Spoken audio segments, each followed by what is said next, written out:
As we step even further beyond the realm of the gods in Dragon Ball Xenoverse 2 and reach towards level 199, or level 200 as some people think it's going to be, but it's most likely going to be level 199 because in Xenoverse the last level was 99 and in Xenoverse 2 the last level was 99 before they changed it to 120, so that's why I'm saying level 199 because they most likely will not add the extra one level. We have to ask ourselves, how broken is the stat distribution going to be? Because everyone's going to start having 15 bars of stamina, everyone's going to have one-shot combos, what we already do, and everyone's going to have a blue health bar by the time we get to level 199. In fact, it'll be such a big change for the game that players will see it as a blessing and as a curse depending on which game modes you're playing, and you guys know exactly what I mean by having more levels being a major problem when it comes to how Xenoverse 2's core gameplay works in PQs and PvP. One really cool thing I think about level 199 is just like level 180, it's actually going to make a lot of bad characters even better, or characters with, middling stats. A good example is Ultra Instinct Goku. Famously was kind of unplayable for a lot of people because his health was too low and his stamina was way too low as well.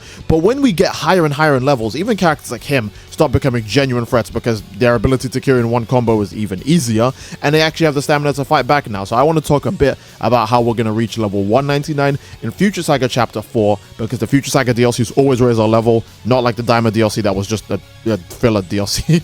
Hello everyone, it's me again, Steve Dojo here, back to more Dragon Ball Xenoverse 2, and I wanted to talk a bit just about the level 199 update in general, since we are going to get that, and that's obviously going to change the balance of the game again.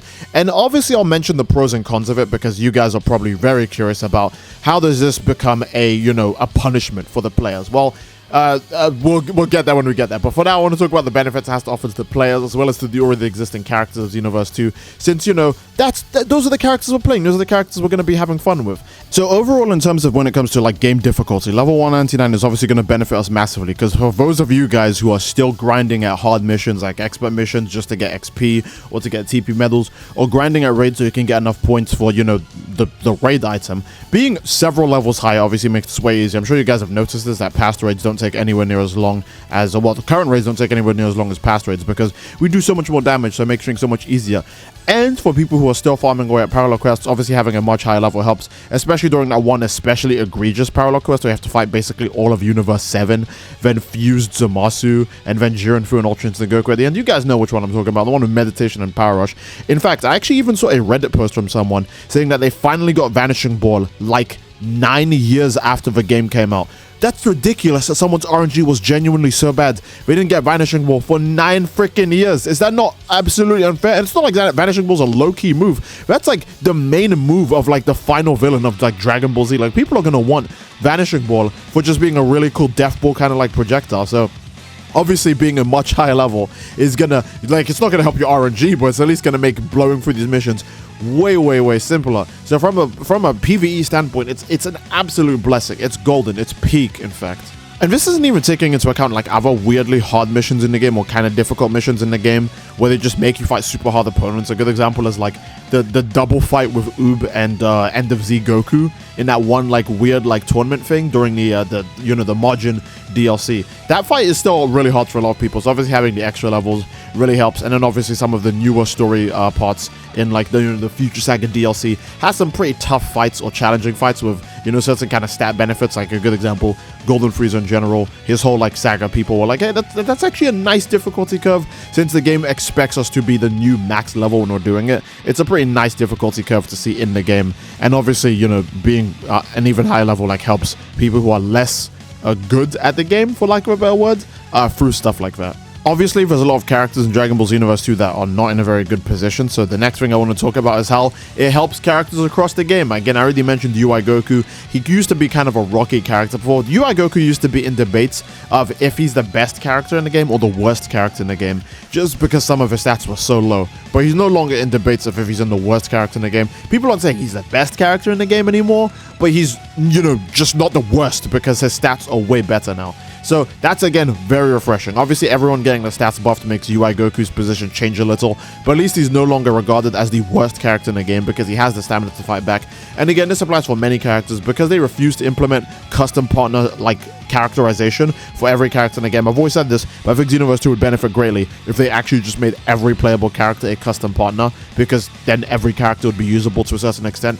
Teen Gohan, so many other characters in the game that just suck Super 17. There are so many characters in the game that if you just give them custom partners, they get like either the stats that help them out or a way better Super Soul, or they can get good skills that help them out. So obviously, if we're not going to get that, the next best thing is the level cap, because the level cap increase leads to a lot of beautiful things. A great example is, I think both Vegetos in the game and Super Gogeta now have the new max stamina cap, which makes them actually way better than if you played their custom brand. I'm not kidding, unless if you just really like Thank You Dragon Balls or something like that, or if there's a really specific one cheese super attack you really like spamming, it's actually better to play the original versions of a lot of these characters than their custom partner versions, because the original versions just have absolutely way better stats and just blow the custom partners out the water now when it comes to just overall gameplay. Although there are some characters who are kind of beyond saving no matter how many levels they get. Yes, I'm looking at you, Fused Zamasu. He's a character that benefit much more from having a custom partner, because honestly more levels don't do anything for him.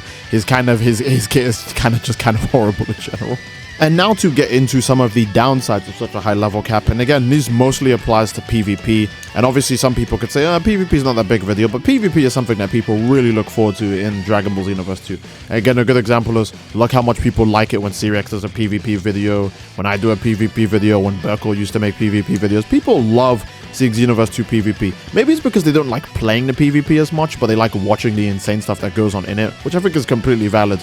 But regardless, it does point out how the level cap makes PvP even more insufferable, because all that happens now is that everyone has way more stamina and way more damage, which usually, and I'll remember, our health doesn't scale anywhere as far as our damage does.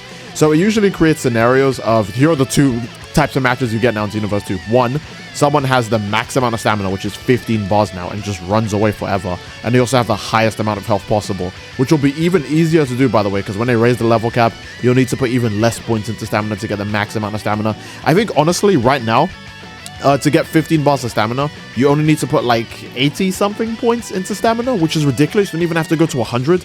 If you have a 5-star QQ Bang and you have 80 points in stamina, you have 15 bars of stamina. It's a joke.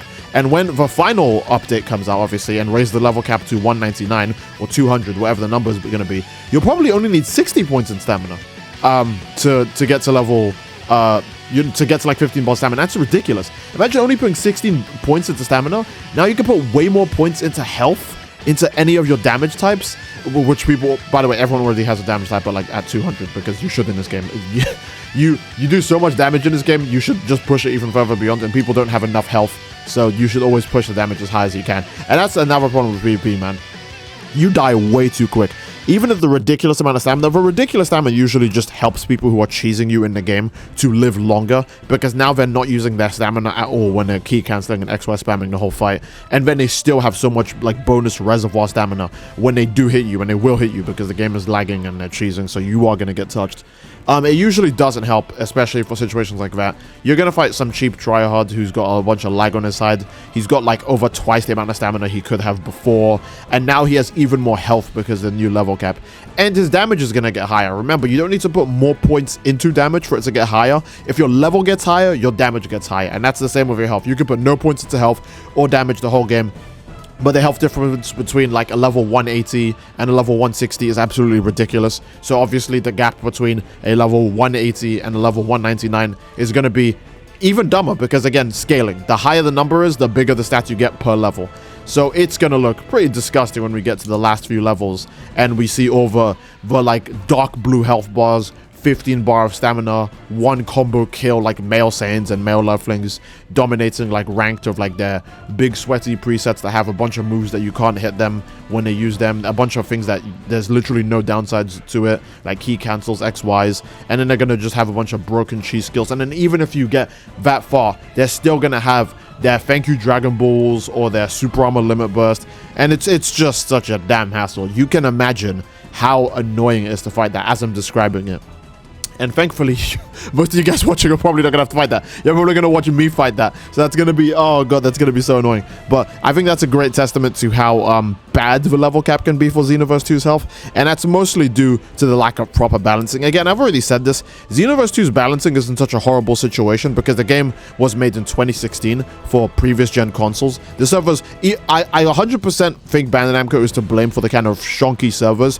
But to be fair, the game is like a decade older now and it was made for last generation's consoles. You kind of can't blame Bandai Namco entirely for the netcode for this. It's just an old game now. It's just genuinely an old game trying to keep up on like modern hardware, it's gonna like chug a little, it's gonna have a hard time. And Xenoverse 2 scope was never meant to reach this scale, so obviously the game is basically like just choking on its food. It's having a hard time getting everything down, which is why the connection is so like, you know, rough nowadays. I can't blame Bandai Namco for that. Maybe you can blame them for any lag there was at launch and stuff like that, but lag launch is way better than what we have now. And again, obviously lag massively affects the balance of the game, so I think that's a great reason why we're finally getting Xenoverse 3, because Xenoverse 2 as a game can technically no longer survive. It's being crushed by its own weight now, which is obviously the worst fate for anything, because it literally can't help it.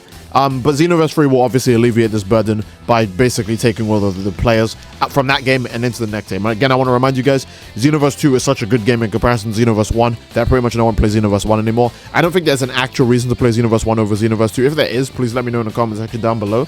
Because Xenoverse 2 has all the exact same parallel quests. It literally has Xenoverse 1 story mode as well now. Has all the same transformations, all the moves, all the characters. The only thing it doesn't have, I think, is Z assists. And Xenoverse 2 even lies saying that there are Z assists in the game, but there's no Z assists in Xenoverse 2. And they still haven't changed that description, by the way. It's still there. You go make a female Saiyan right now, and it'll straight up tell you that they land more Z assists when Z assists are not in the game. Female Saiyans, female Earthlings, I don't remember which one, but yeah, they straight up tell you that, oh, they get more Z assists. Those aren't in the game anymore. That's done, so. Maybe they'll come back in Xenoverse 3. Who knows?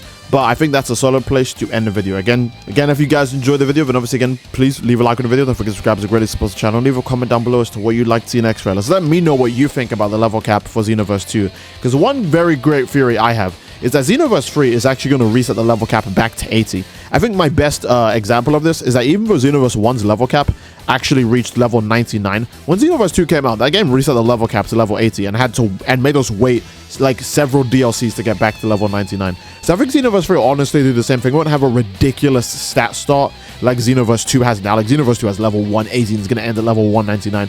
The stats are going to look absolutely ridiculous. I don't think Xenoverse 3 is going to start the stats like that. I think they know that, one, that's kind of bad for balancing, and two, it builds more hype to see players reach level 200 again, or go even further beyond, because again, Xenoverse 1's highest level was 99, and our highest level is going to be level 199. So maybe Xenoverse 3's highest level in 10 years is going to be level 300 instead. Who knows? So I think that's a great place to end the video. I do hope you guys enjoyed, and again, if you did, please leave a like, subscribe to greatly support the channel, leave a comment down below as to what you'd like to see next, fellas. And I do love you all. I hope you all enjoyed. Take care and peace. Bye bye.